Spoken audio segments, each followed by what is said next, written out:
is Miguel Jimenez. I'm the program coordinator for the Male Success Initiative at California State University, Stanislaus.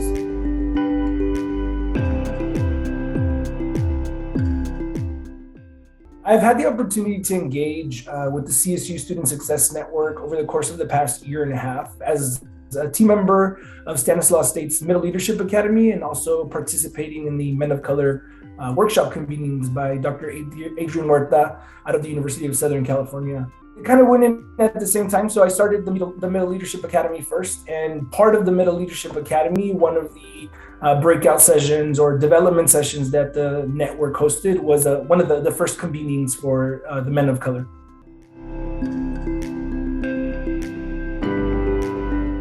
Being part of the MLA and the convenings was timely. And I say timely because, as we approached our launch at Stan State, it was during the pandemic, and being able to engage and build these support systems with other coordinators and other colleagues that were kind of, figuring things out during the pandemic as well.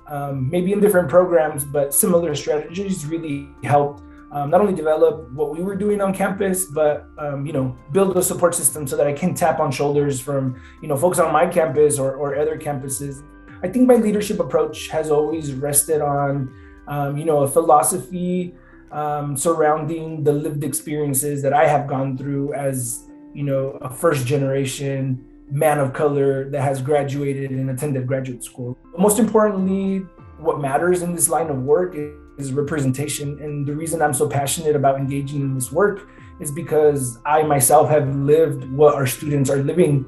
And I think it's important for our students to be able to connect with staff and, maybe faculty who truly understand those hardships and have been in those shoes. The reason why we exist, we have been hard at work to develop some mentor opportunities and academic success strategies for our students so that they're able to, transition into higher education, right? On our campus, we have a little bit over 73% of our student population that is first generation. And so we all know, right, being first gen comes a lot of first.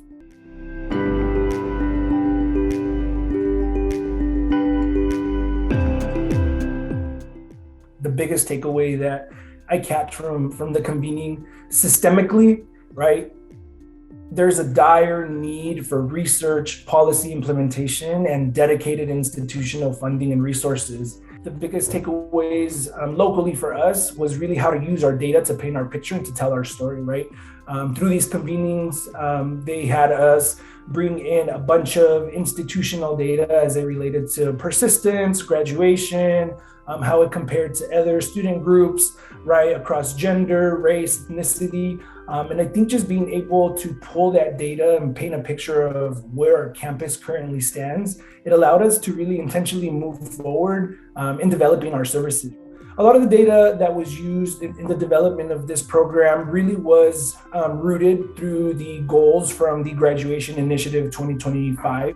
Our campus did an assessment of practical ways in which we can address some of those equity gaps for our campus. Data is the language that we use to make decisions, right? We can't develop programs just for the sake of developing programs, right? There must be a need, and that immediate need must be proven by what our institutional data is telling us.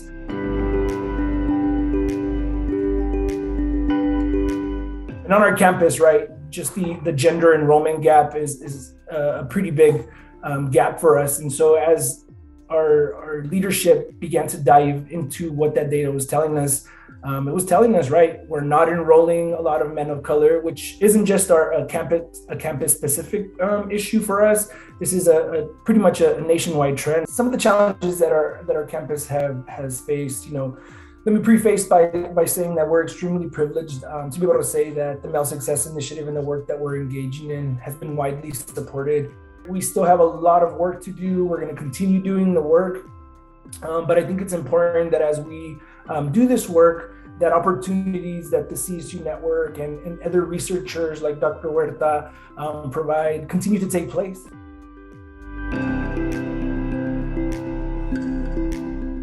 Big conversations are currently taking place across the system in regards to men of color outcomes And so, I have the opportunity to lead the efforts on my campus, and just the engagement within the network and Dr. Huerta not only have been timely, but extremely helpful and informative. We're on the ground supporting our students.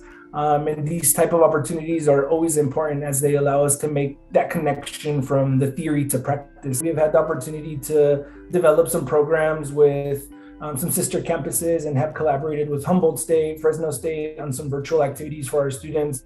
Being able to make those connections for our students, build the sense of belonging, and just being able to allow them to nurture those connections to each other really creates that sense of agency and connection to our campus.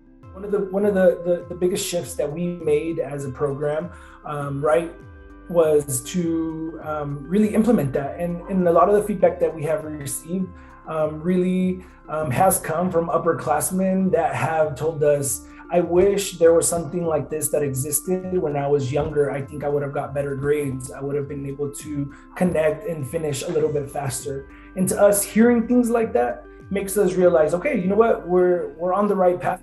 I think that the network is just such a transformative space. And it's a great opportunity for for us professionals to continue to learn and grow. And if folks haven't had the opportunity to engage with the network, I highly recommend it. There's a lot of webinars. There's a lot of workshops that take place. Pay attention to those emails, because they're constantly coming in. Jump in there, because it's a great opportunity to not only grow yourself, but further your career, right? Making those connections around the system.